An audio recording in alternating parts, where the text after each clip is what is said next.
What? Chicken butt. It's episode 291 of Magic the Amateur. That's right. This episode is coming to you straight from 1992, when that saying was still acceptable and popular. Is that when it was invented? I don't know. Are you asking me if what's up chicken butt? Yeah, when did that reach its height of popularity? I'm going to say the mid-90s. Okay, that's fair. I can see that happening. Yeah. Maybe we can Google graph, The popularity. Where you can see the spike. Yeah. I wonder. Well, you're listening to a podcast about Magic the Gathering. Whether you are a player new to the game, returning to the game, who is getting competitive, or you're just like having a real good time playing with your friends, we're here for you. I'm one of your hosts, Maria. I'm another one of your hosts, 90s Meghan. Welcome, 90s Meghan. You're looking very 90s today. Thank you. I'm feeling very 90s today. You've got the plaid on. Yes. You've got the hair pinned up. Yes. You've got the tie and the shirt. Yes. You've got that 90s I feel very tude. 90s. You just watched Teenage Mutant Ninja Turtles before coming here. I was a nerd, so excuse me. I watched Wishbone, followed by Bill Nye the Science Guy before coming here. Yes. Excellent. An excellent series. Those were the only two shows. That and Where in the World is Carmen Sandiego. Carmen Sandiego, for sure. Also, do you remember the show that the Kratt brothers had before Zaboomafoo? Yes.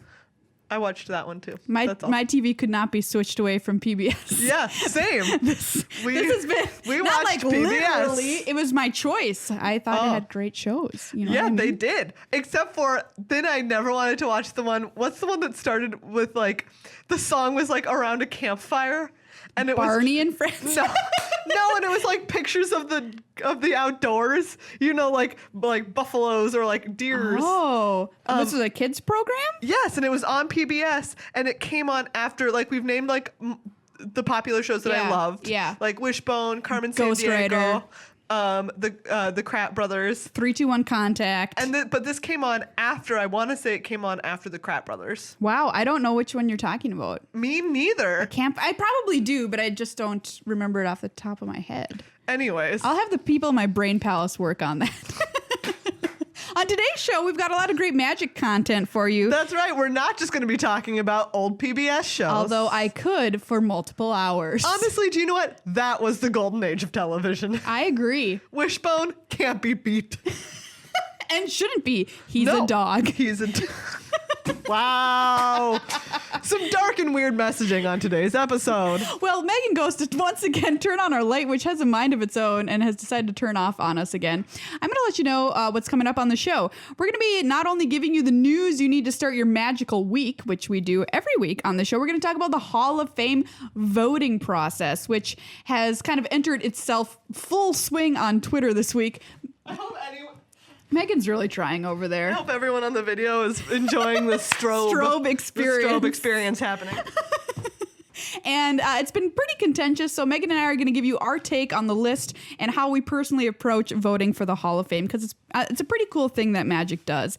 We're also going to take a walk down memory lane, and this is inspired from Amma Handy on Twitter, so thank you for this inspiration here. She's like, hey, everything's getting a little bit negative with this Hall of Fame voting, and why don't we just take a pause to think about some positive stuff in our life, and what was your favorite Magic memory in 280 characters or less. So we're not going to speak in 280 characters, but we're going to share some of our favorite Magic memories from you, mostly because I couldn't keep track on my fingers as I only have 10 of them. Yes.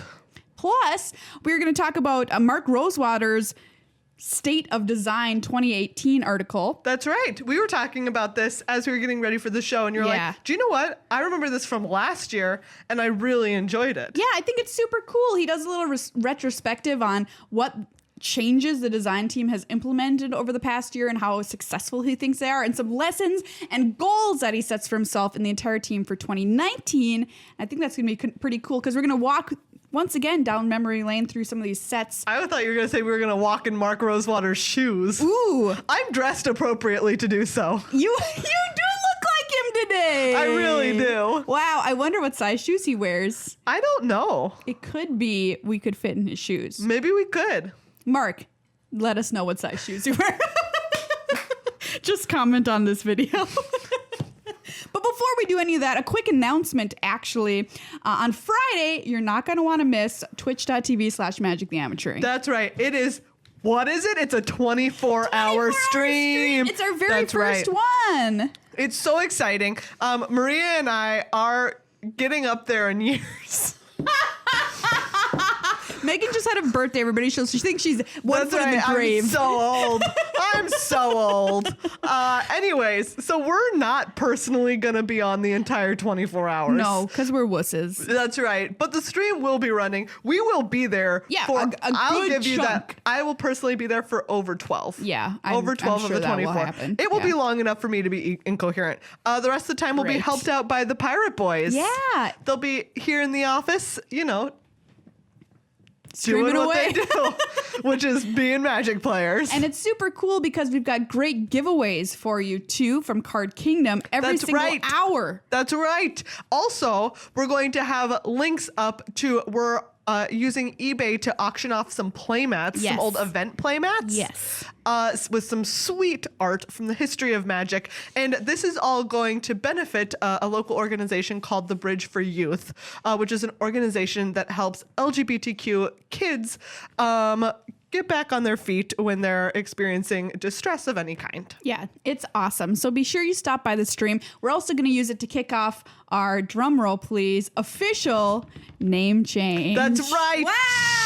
Oh, we have lived with the names that we have, Meghan and Maria, Yeah, we'll be changing our name. for a very long My time. name is going to be Flume Trucius. Wow, mine's gonna be Queen Elizabeth I. Wow, great One word. name. One word. The Queen first, Elizabeth the Like First. written out. Yes. The first. Great. One word. Yeah, we've been MTA caster Magic the Amateuring for about 1,000 years now. Yes. Correction, 6 or more. And we are officially going to change your name to Good Luck High Five, That's right.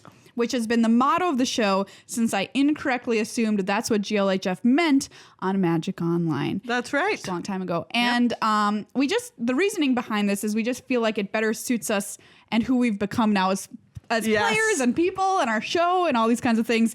If That's right. We don't want you to feel like when you're listening to the show, like, oh, I'm conceding that I'm an amateur. Yeah. Because do you know what? You can be any kind of person listening to this show. We have gone on many journeys into trying to improve our GP performances. Absolutely. Going to PPTQs and Yes. stuff like that. And we talk about that a lot on the show. So it's also something where we try and reach out to new players, but we also try and reach out to people who are trying to get better at the game or who are trying to build a local community. And we want our name to reflect all of that. And we have Hall of Famers who listen to us. Confirmed. That's right. So just Shout saying. out to all of you out there. It might all of be you. one. It might be maybe more Shout than out one. to the one of you that is listening to this podcast. So yeah, that means all of your links need to be updated because I know you've hyperlinked and bookmarked all of our social media accounts. I'm certain that you have. I, for one, actively hyperlink and bookmark all of the social media accounts of the people that I follow. My bookmarks bar is a mess. If you tweet at MTAcast, we're not going to get it. Not as of right now, as of this Friday. So That's we're going right. to change on Twitter. Our Twitter name will change and we'll tweet out that. So if you're already following us, no worries. It's Yes. very seamless. Patreon name is going to change to patreon.com/GLHF. I hope that name will be free. We're going to have to change our YouTube name. All of these things will be done on Friday during our stream. Woo! So all that information will be going out on Friday. But just, keep it in the back of your mind. Yes, keep it in your pocket. In your back pocket. Wolfpack. Anyway, if you want to be a supporter, speaking of Patreon, Yes. now would be a fantastic time to do that. Yeah, head on over to patreon.com/MTAcast. Thank you a million times over to everyone who is already supporting the show. Sean Connery to support Magic the Amateuring. No, now that sounded like Admiral Akbar doing a Sean Connery impression. Does Sean Connery exist in the same universe as Admiral Akbar? He exists in every universe. Okay. Think about this. It would be a trap not to support MTA Cast on Patreon. Says Sean Connery. I don't know what to think about that.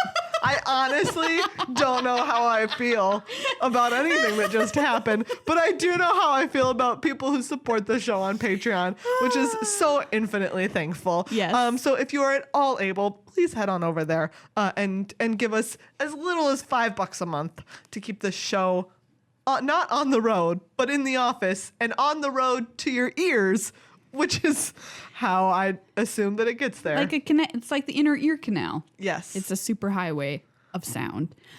By the way, big thanks to Card Kingdom, who, as we just earlier said, are donating awesome giveaways for our stream.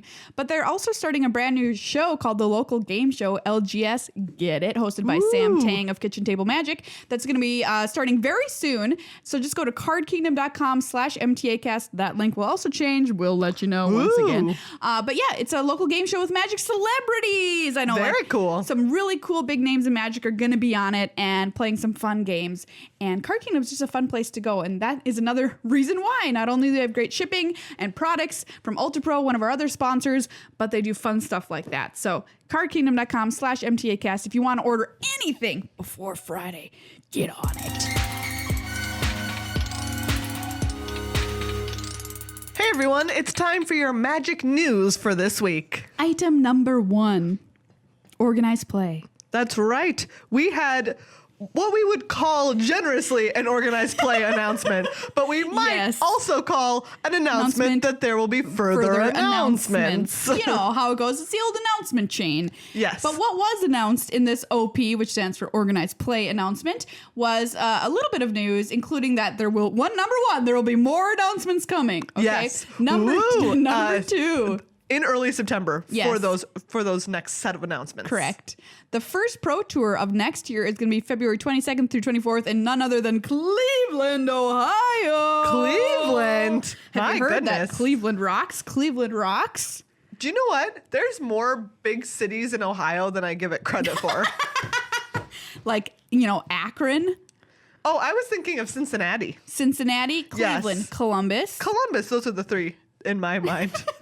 Akron was the only one other one I could think of. But I mean, 3 big cities is a lot. Pillsbury. How many big cities does Minnesota have? Swanton. I'm just making up names now. Yeah, you are. Swanton sounds real. Minneapolis, St. Paul, Duluth, Rochester. 4. That's all. But like MSP is 1, really. That's 1 metro. A twin, that is also 1. Yeah. Yeah. So I mean, 4. isn't Columbus bigger than Duluth? I don't know. It has to be.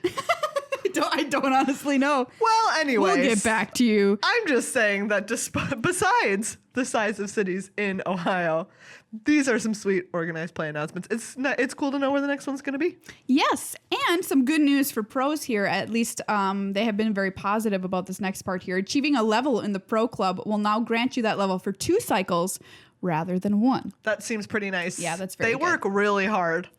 For those pro levels. Absolutely. So to be able to have it for 2 is solid.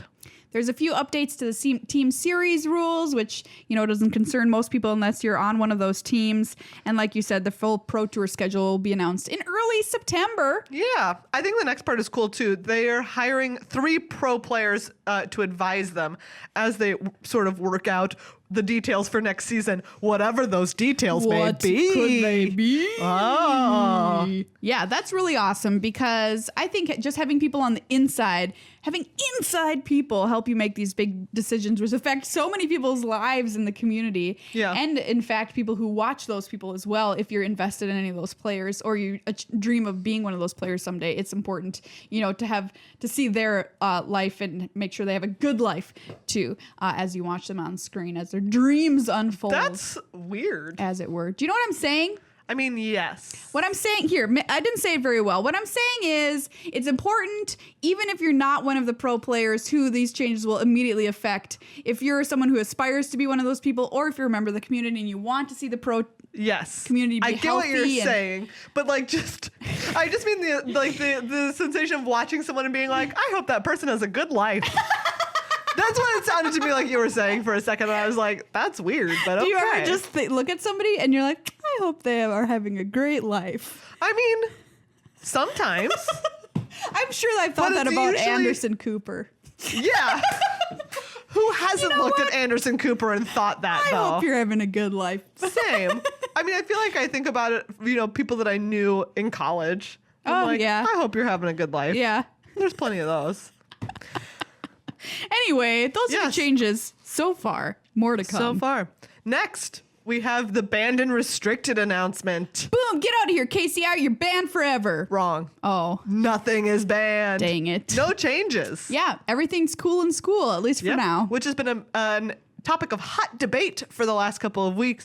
There have been people who are on the side of they're absolutely going to ban some piece of KCI, whether that's they go hard after lots of things and they ban ancient stirrings, Yeah. or if they just go after KCI specifically and ban Crockley and Ironworks. Yeah. And then there were other people who are like, they're not going to ban anything.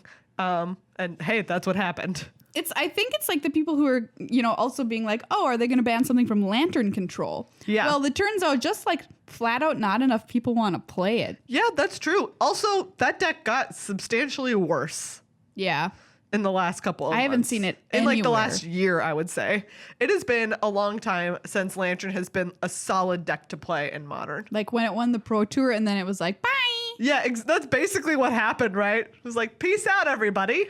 Weird. Good to see you. Why is that? Good day. That's a great question. I'm not entirely sure. If you know the answer to this question, send us a tweet at MTAcast with the hashtag #WhyLanternWhy. Part of me wonders if it's that. So we had a lot of stuff, right? Like people have tried to get fancier and fancier with it. I think as other cards have come out that can potentially go into it. Like War of Invention is something that comes to mind. Yes. And it's like, okay, that actually does make the deck better. Yes. But part of me wonders if there's ways that the deck has. People have been trying to continue to expand the deck in kind of that same way. And it's just like, oh, it's not as good. Like the basics of what it was back when it won the PT. Like you shouldn't try and improve Don't upon mess it. with perfection. Exactly. But on the other hand, I just feel like there's so many decks that I've played where I got paired against Lantern on Magic Online. And I'm just like, who cares? Oh, Like I Scapeshift wish I could feel that. notably is just sort of like, That's true. it does not matter. No. So So that's my thinking behind why they did not ban KCI. Like the deck is extraordinarily powerful, but here's the thing. Not everybody, barely anyone wants to play it. Let me correct myself. And yeah, playing it well takes a high level of mastery. that's true. And we also saw it fizzle a lot at the PT. I mean, we saw Ben Stark sweating bullets playing it at the Pro Tour. Yeah. And he is a fantastic Magic player. And he's sitting there like, oh my God, don't screw up, don't screw up. Yeah. You know, like, And it we is saw him, not as you said, a easy. fantastic Magic player. We saw him lose a lot of matches of Magic Like, with it. oof. Anyway, we can't. Right? We saw it like lose against humans. Yeah. We saw it lose against Hollow One.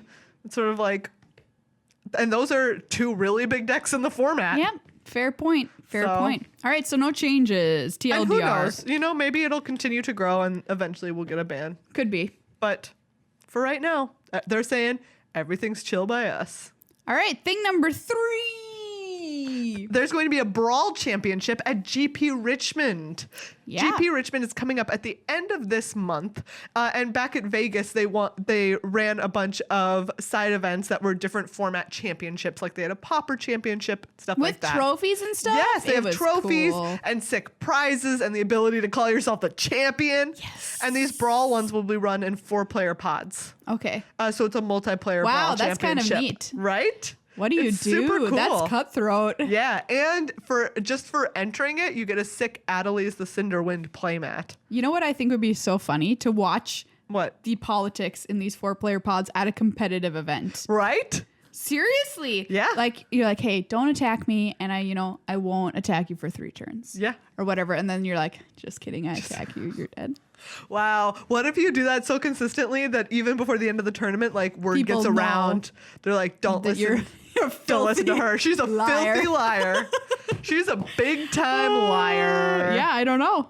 Yeah. It'll be really cool to see. Megan, are you gonna go play with your Tatiova deck?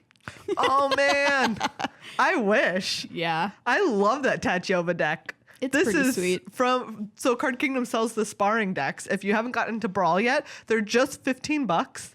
And I have the Tatiova one. It's so much fun. Check out our video on YouTube. That's right. You can watch us playing Tatiova versus DePaula. Yeah. Oh, it's great. It's pretty I cool. drew so many cards. We almost didn't have enough table. I drew so many cards. Legit. Yeah.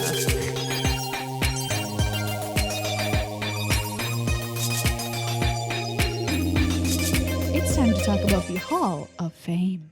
Yeah, We did this last year. we did. This is our third year voting. Yes. This is our third year third voting. year. Wow. That's pretty cool. So it is really cool. we're very honored to have votes to elect people to the Hall of Fame for this year's class. And this year, a lot of people have said it's a very difficult decision. Yeah, to that's vote what for. I've heard. So I'm just going to quickly run through the list in case There's so many people you at on home it. don't know. So I'm going to go very fast. Sam Black, Lucas Blohan, Marcio Carvalho, Patrick Cox, Andrew Cuneo, Javier Dominguez, Chris Fennell, Evan Flock, Justin Gary, Mark Herbalholz, Mike Hron, Chiyoshi Ikeda, Tomohiro Kaj. Tomohiro, I don't know who this player is. Kaji, I have to do my homework.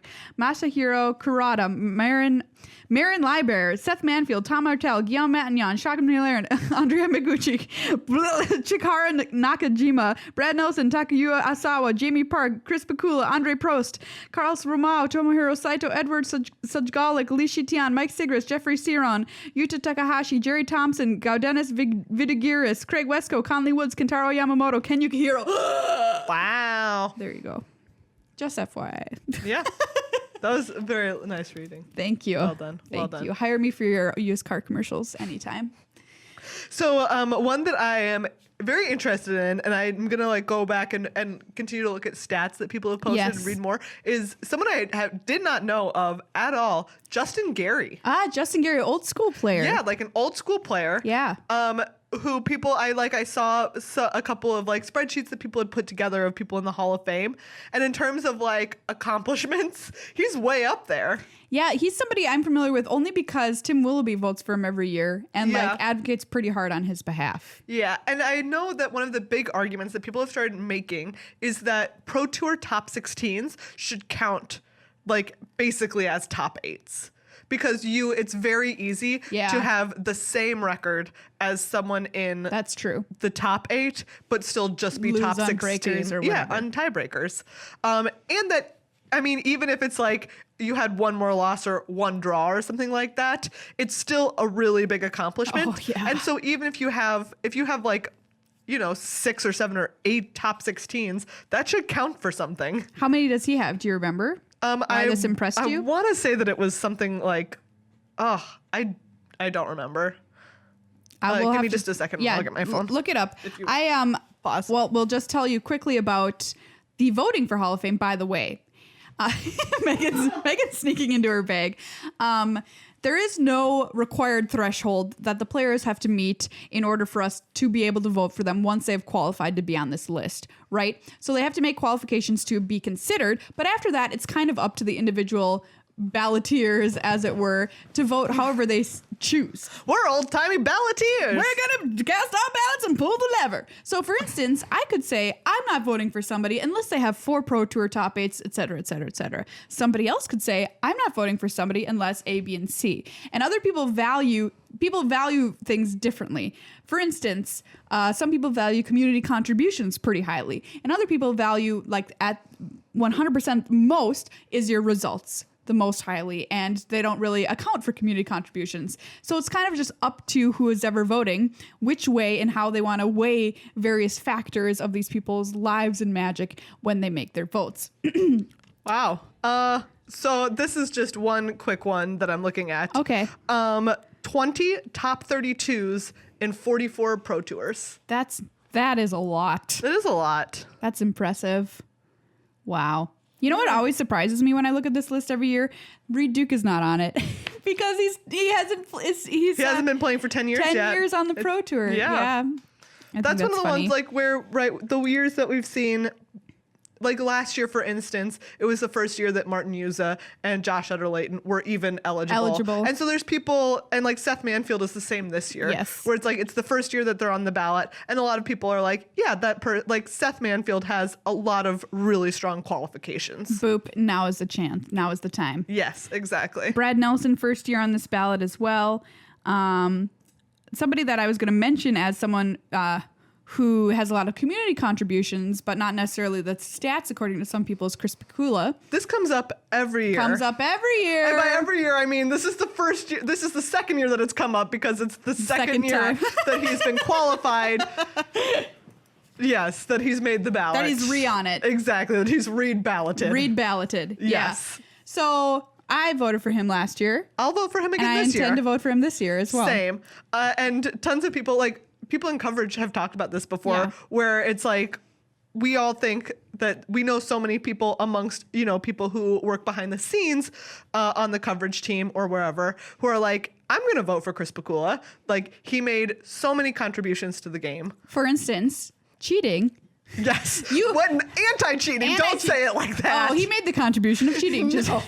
anti-cheating. What I mean to say is we all today know that cheating is very bad and you should never do it, right? Back in the early days of Magic, that was not necessarily a known No, that was like quantity. not a given. No, people are like, hey, if I cheat and get away with it, that's just game in the system. Yeah. And Chris Pikula was like, no, you're cheating. It's a game, and that's cheating.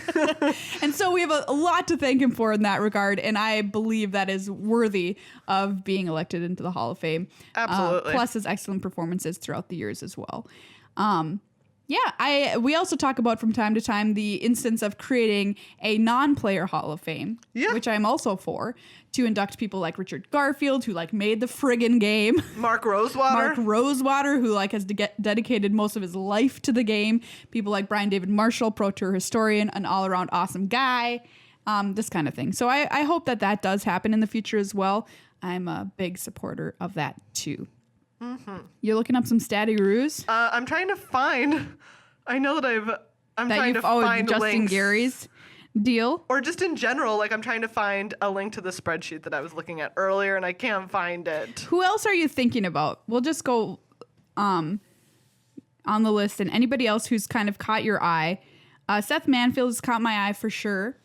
It's his first year, but he's like a machine. Like he just is always doing amazingly well, and impresses most people that he plays with. Looking like he's going to be the player of the year this year. Yes. Yeah. Yeah, he is leading Yes. right now in the race. Craig And there's Wesco? not much time left. No, there is not. There is how many things left? Like a tournament? Maybe? Yes. Maybe? Don't quote me on that. That's maybe the We're most getting that down to there the is. wire. Yeah, Craig And Wesco. not his first title. No, he's had it before. Yeah. No big deal. Yeah. World champion. World champion. Seth Manfield. Yep. Yeah. Very good player.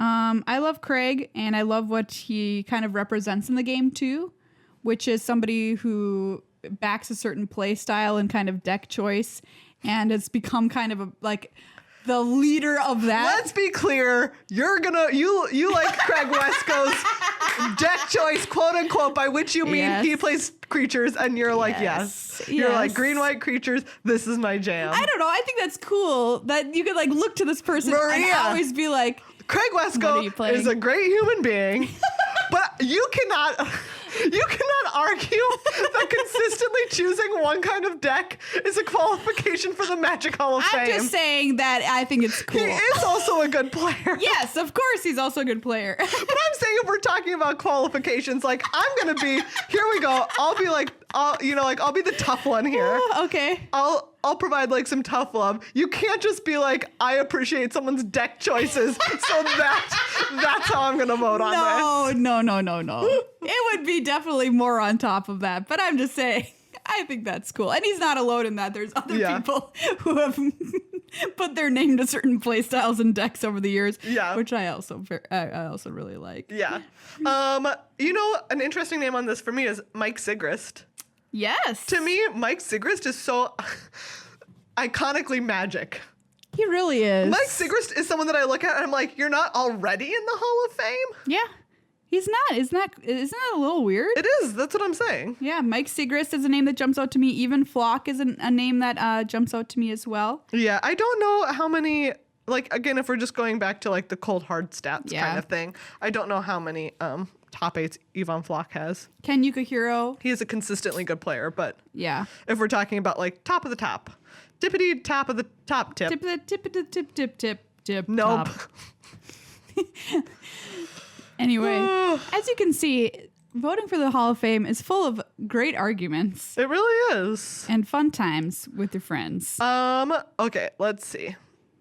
Oh. We can talk about some top eights per player right now. All right. We can Give get me down the to cold, hard cash numbers. Who has the number one most top eights of anybody ever, John Finkel.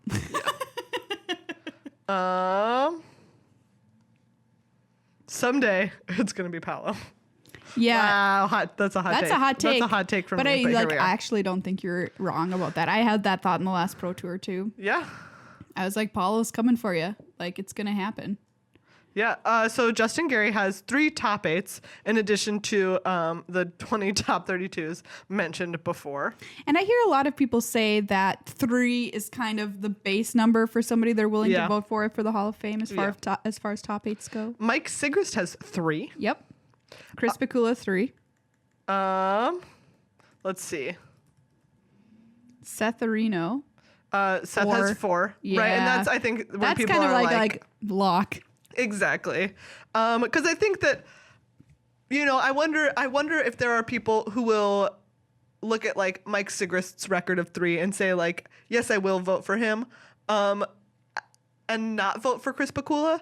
But I'm like, my guess is that the people who won't vote for Pikula with only 3 won't vote for Sigrist. Sure. Yeah. I don't know how true that is. I think that my answer is that I would vote for both of them because Sigrist is so iconically Magic.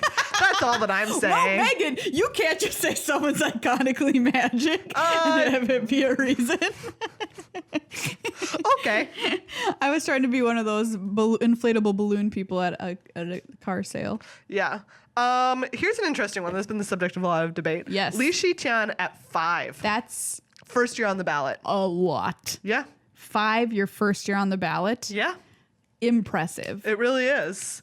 And Li Shiqian is like someone that I've recalled watching play in top 8s. Yeah. Like since I started watching Pro Tour coverage. Right.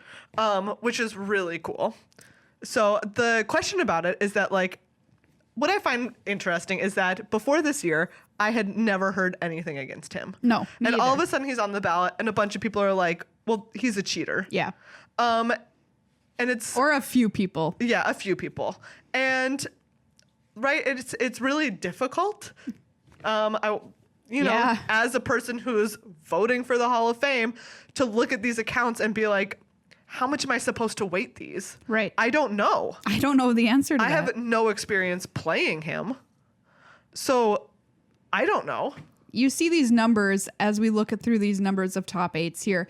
And once you hit 5, there's That's just absurd. there's a star next to most people's names, which means they're already in the Hall of Fame. They're already in the Hall of Fame. Right? And so you get to those kind of numbers, and like Li Shiqian seems like, oh, well, duh, you have 5 and you're not in the Hall of Fame yet. Put him in there. But then you mentioned, I saw this stuff online and I was like, I don't know what I'm supposed to think. Like, what am I supposed to make of this? And I think it's also super interesting that, one, like I said, it didn't come up until this year. Yeah. Like, I haven't heard any of it. And then also, I was reading a longer Facebook post that someone in Magic wrote. And I won't put their name to it because it was, again, on Facebook, so I don't want to, Sure. say who it was in case they did not want that shared. I don't know how public it was. Talking about how, like, especially back in the day, there was kind of like, as all of these Japanese players started doing really well, and Li Shiqian, obviously not Japanese, but he was talking about in the context of Japanese players back in the day of being like, well, they're cheaters, like when they started doing really well. And like, part of me still sometimes looks at the Hall of Fame and says, like, how well is this Hall of Fame representing the extent to which this game is played worldwide? Right. And I don't know that it does satisfy like my expectations for a game that is played around the world. So I think that that's also a concern. Yes. And they were talking about how, and that, like, again, this was, way farther back in the day. They weren't saying at all that this was necessarily a way that people behave now and saying like, oh, all of the players from like this area are cheaters or whatever. But I think it's still an interesting consideration to say, well, hey, like, why do you think is any of that sort of stigma still coloring the way that people talk about players? Right. It's certainly something that we have to analyze when we're thinking about it. Yeah, very true. I read the same article you did and had been thinking about it as well.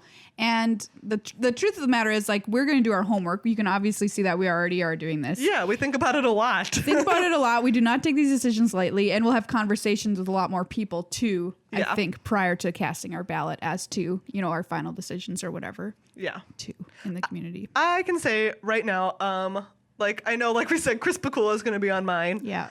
My guess is that at the end of the day, Seth will be on mine. Yeah. Just because he, like we said, like four PT top 8s is really good. World champ. World championship. Like Player of world the champion. year. Multiple time player of the year. Like just a really impressive all around record. Yes. So, and then there's other considerations. Like I will definitely talk to people a lot more. But like my gut instinct was certainly to vote for Lee Shi-jian when he was first on the ballot. Yeah. And then, depending on See who where else we I go see. from there. Exactly. We get 5 votes each, so we can vote for 5 people. I have never voted for more than 2. Yeah, I think that's Wait, no, fair. that's not true. I voted for 3 last year. So anyway, Hall of Fame. Whew. Oh boy, that was This is a deep dive. it really was. Oh wait, and I forgot. I was like, I think that I will. I've read enough about reading about Justin Gary, and all of the people that have been recommending voting for him are people whose opinions I really respect. Yeah, and that's absolutely. the biggest part of it for me. Is there's so many people who have been playing the game for a long time who are like, this is a really good case for him. I think that he should be on it. I'm like, do you know what? I trust you enough. I don't know him as a player. That's before my day. Yep. But That all right. shouldn't disqualify him. Exactly. If you believe it, I'll take your word for it. Yeah.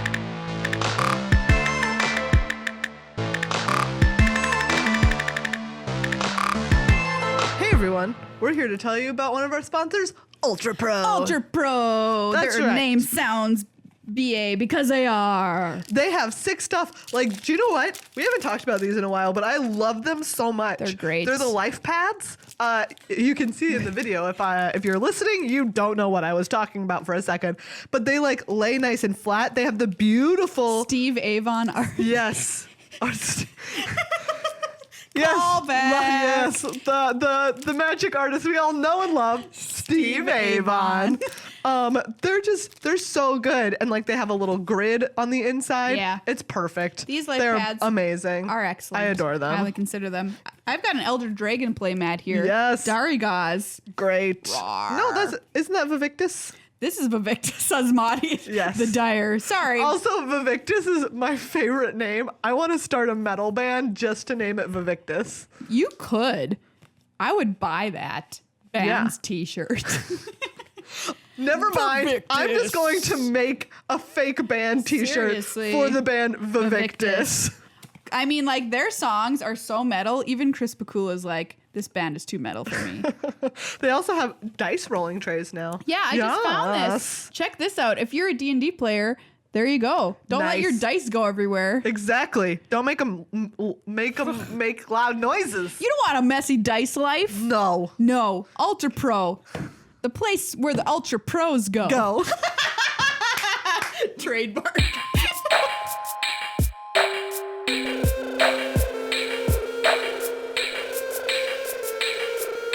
It's time for a walk down memory lane, Megan. Ooh, Maria, let's take a walk down this beautiful pathway that's shaded by trees and smells of lovely flowers. Ooh, I like this pathway. Yeah, of course you do. It's memory lane. Oh, okay, great. How about your favorite magic memory of all time? Of all time? I know, this question's impossible, first That of is all. impossible. But we're going to try to answer it.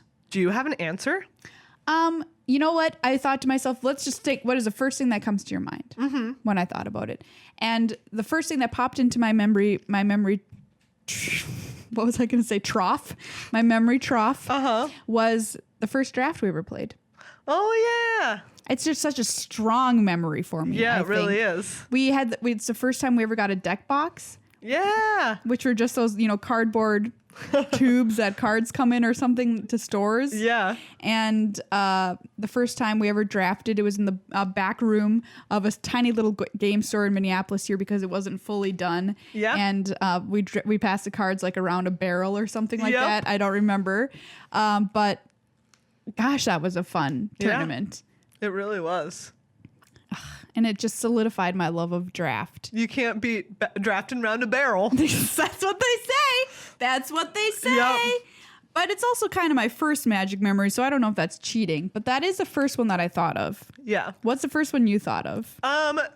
We talked about this. We've talked about this a lot in the past, but mine is probably like my top GP finish. Yeah.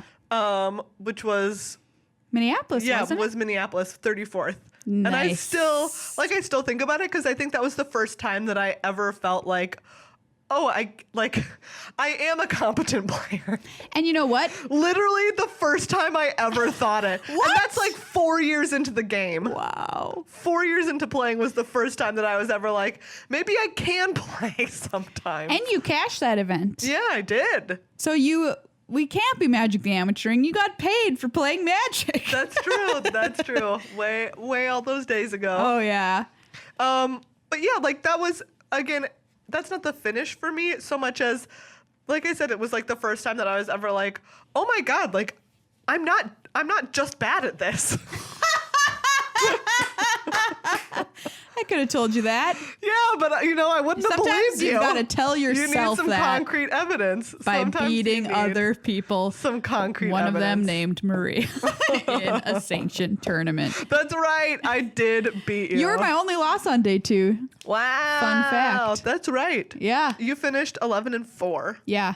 Yeah, and I finished 11. Wait, no, you finished 10-4-1. And I finished 11-3-1. That's why we ended up playing each other, because you were in the draw bracket also. Bracket. Yep. Walked right into that secure the waists, everybody. Walked right into it. Another one that jumps to my mind, just thinking back on the past 6 years, is recording one of my favorite episodes we ever recorded on my porch at night, which was our episode called Sigh, which was about women in magic. Yeah. And it was a really tough episode to record. That's right. And it was on your porch. Yes. Wild. But we used to do that every week. Yeah. We didn't have an Back office when we did have like an this. office or a YouTube.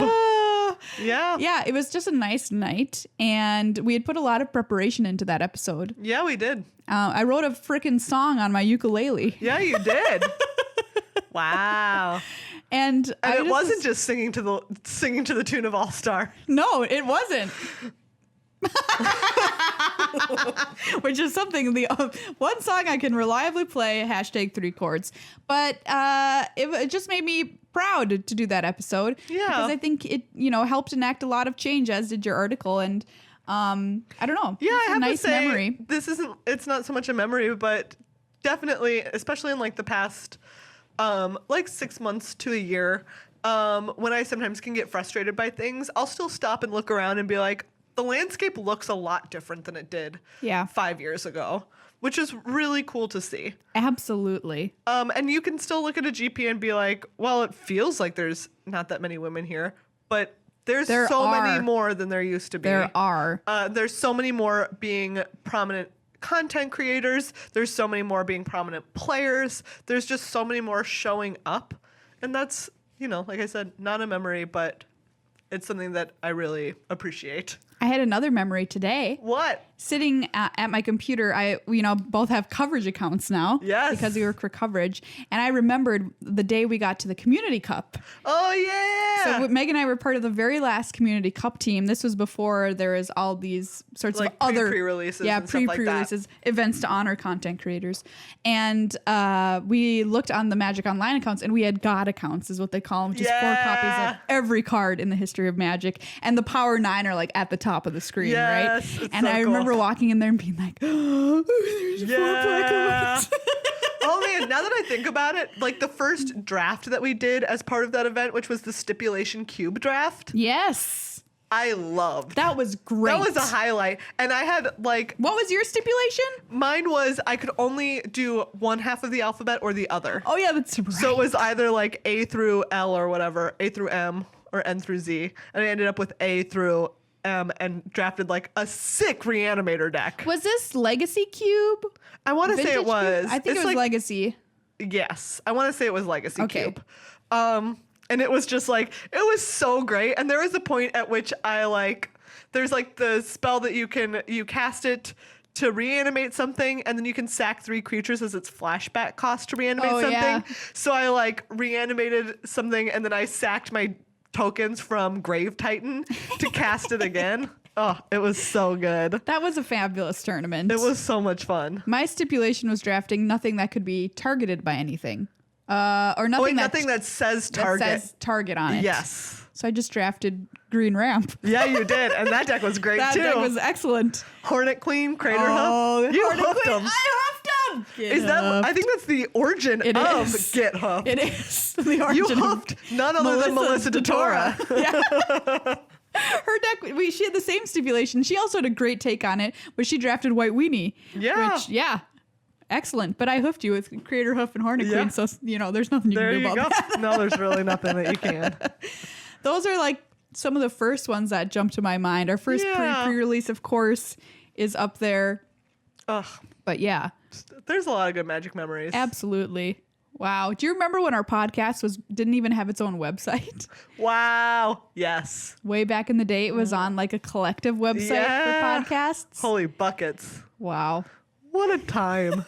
What a time we've had. We would love to hear about your Magic memories. If you have them as well, you can respond to Emma Handy's original tweet, or you can tweet at us at MTAcast the hashtag Magic Memories. What a real hashtag. That's an actual hashtag. It's a real hashtag. Not that everything that we say time. isn't a hashtag that we encourage you to use. Oh, for sure. But we're just saying this one may be more real than some others that we've used in the past.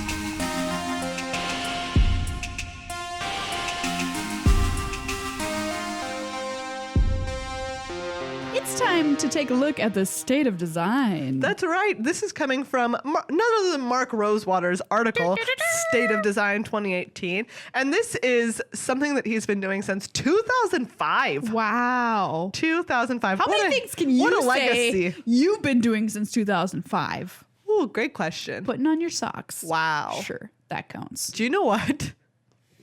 What? You haven't? You're like, I didn't put on socks. No, in I haven't. 2005. But I was trying to think, like, have I been driving a car since 2005? And the answer is I haven't. Really? Really. As in you didn't have your license, or you just didn't have I a didn't car? have my license.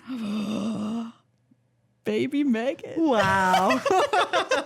I have not been driving Mark a car Rosewater has been writing this article at his job longer than you've than been I've driving? been driving a car. Oh my Lanta. That's pretty wild. That's some history. That's some history.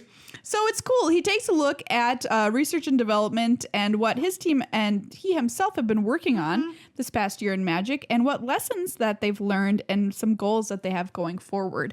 And he looks at them through the lens of some of the sets they put out this year. So we're just going to talk a little bit and use it as a way to remember what's been going down. Yeah. First up, Ixalan. That's right. Well, actually, first up, we can say that the new system, he's a fan of the new way that sets are released. Yes, which is that instead of having Big, you're talking small. about also they've added play design. Yes. Which they're talking about That's a huge improvement. Sick. And then moving away from the 2 blocks with a large and a small to just 3 large sets plus a core. Yeah. Pretty great. They love it. So Yeah, he's saying that they really if they're love it. happy, And I'm honestly, happy. Dominaria was so good. It was excellent. It was so good. It was so good. People were like, put a small set in. Exactly. Which I guess is the reaction you want. Yes, is to just be like, you want You more, want but more, but you can't. no. And it's like maybe Dominaria itself wouldn't have been as good Yeah. if they had Say tried to there's make a another small one. set. Or the small set would have ruined it all. Yeah. Who knows? Who knows? Could have. So let's just appreciate Dominaria for the beautiful thing that it was. I'm excited for the return to Dominaria. Oh, it was so good. Yeah. Excellent. Anyways. But first, Ixalan. Yes, that's right. Okay, so they're very happy with some of the mechanics from Ixalan, like Explore. Yeah. Oh, Great. I loved Explore. Excellent mechanic. Yeah. And one of the lessons that Mark said they wanted to take away was they wanted to cross the streams of the tribes more. Yeah, that it was just too Narrow. like too narrow, too linear. Yeah. Too much just like these are pirates, these are merfolk, these are dinosaurs. Why are there no dinosaur pirates? So this is expressly answered in his article. He says somebody comes up to him and they say, hey, have we thought about crossing these tribes more? And he said, I just didn't understand how a pirate dinosaur could work. So we didn't do it. I don't understand what you mean. Mark, this is where we take a moment to get real with you. What do you mean? Dinosaur Pirate would have been the greatest card. The greatest card of all time. Are you Ixalan. questioning a dinosaur's ability to be a pirate? Or a pirate's ability to be a dinosaur? Because that's hurtful. Have you ever considered a small 3-pointed hat on top of a brontosaurus? Have you considered a Tyrannosaurus Rex with a hook for a hand? Or 2 hook hands? Its arms are even more useless than usual. That's right. 2 hook hands. Don't say that about hook hands. I just mean the T-Rex meme. Yes. But like, this would have been a great, I think, very creative use of design space. Yeah. Just thinking outside the box a little bit. Yeah. Having a little bit more fun with it. So yeah, I like that as a lesson because I would love to see that. And I love tribal sets. They're one of my favorites. Yeah. So crossing more, great. Yes, absolutely. Thumbs I up. just want to see a dinosaur everything. Anyways. Yeah. Yeah. Okay. Let's see. They also. Oh, this is something that people mentioned about Ixalan, but it was Yeah. just like he says like things were a little bit too simple. Okay. Like sometimes in the past they've been like things were too complex, and so they tried to dial it back and they just dialed it too far. I didn't really notice that playing it. Really? That's why you got tired of it. Really? Remember when Maybe I just don't remember. Remember when we got kind of tired of Ixalan? It happened. Okay, I'll take You your have to word trust for me it. on this. It happened, and it's just sort of like, it was. I think that's part Whereas of what we happened. never got tired with Dominaria. Exactly, and that's because there was so much to it, and kind of Ixalan didn't have as much to it, Okay. so to speak. Up next, Yee. Unstable. So much fun. I mean, the highlight of this for me Yeah. was that it was just like the most surprising great thing. It was excellent. Yes, I was ready for a silly set. I wasn't ready for a silly set that was so good. much fun. You know, we had waited and waited to play an unset because it's our first unset. Yeah. And I was so happy with the way it turned out. It was a blast to play. And like you said, it was also good. Yeah. It was so much Home run for design. so much fun. And they said there was an audience for the product, and they were kind of like unsure. And yeah, maybe we'll get to see a fourth one. I loved someday. the art in Unstable was It was excellent. great. Here's the It lesson was so good. that they're taking away Yes. is to play test more. Yeah. Because, they've got to put their play test somewhere probably Yeah. arguably more important. But we did notice playing Unstable that while excellent, there are a few cards I think that were overpowered. Yeah. Or things like the ordinary pony situation where they Yeah. had to be like, Oops. errata. Yeah. Yeah. So a few things that were a little too powerful that I think you could have caught with Yeah. more play testing. But overall, excellent. Yes. Dominaria is up next.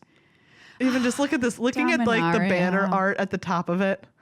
It was I love it good. so much. And it you know was what? so good. We get I to- feel it was just like you could count the time between us and Dominaria in weeks. Honestly, you could count it in days without going overboard. And it's been days since Dominaria, and I miss it. I do too. But guess what, Megan? You're going to get to watch it next month. I feel this overwhelming. What? World Championship. They're drafting Dominaria. They are? Yes. Perfect. And Guilds of Ravnica. That's right. Or That's the sealed or team. whatever. The Yeah. team sealed is guilds. correct. That's gonna be so cool. So 2 great formats, hopefully in one at Yeah. World. So I'm excited about that. And Mark's overall takeaway of Dominaria was, we nailed it. Yeah. Guess what? You're not wrong, Mark. We're so good. We're so good at this. Yeah. Dominaria was great. High five yourself because Dominaria was It was so good. one of my favorite sets in recent memory. I miss it.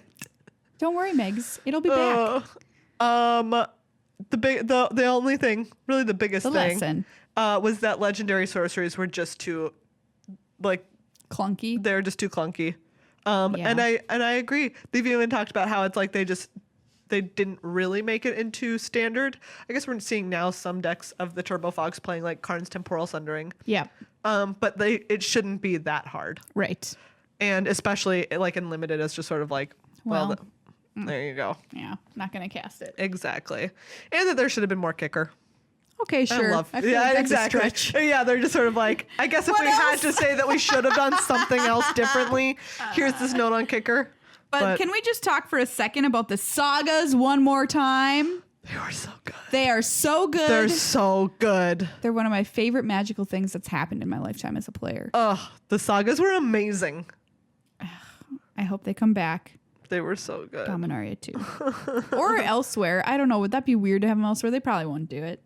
Do what? Sagas in another no. set. I mean, we can dream. Maybe if we ever go back to Phyrexia, because that plane has a lot of history. Yeah, that's true. So that could be a place. I could see them on Phyrexia. Yeah. Especially since we saw Phyrexian Scriptures was one of them. Exactly. And it was a sweet one. And the art was sweet. So hear us out. If you're trying to find a place to bring back sagas. Think about it. There's our hint. How about M19? Yeah. M19. So this is the return of the core set. Welcome back. You know, I wasn't sad to see them go, but I'm also not sad to see them back. What does that say about me? I don't know. That they're a solid product. Okay. They're not like the cream of the crop. No. But they're not bad. They're like the corn. Exactly. They're like the corn of the crop. They're like Corsets. They're like the cream of wheat of the crop. There you go. That's what it is. You know, like they get the job done. And I do really appreciate them for teaching newer players. They get the job done. Yeah. Yeah. For the job they're trying to do. I appreciate that as well. Yeah. Here's the lesson from Mark.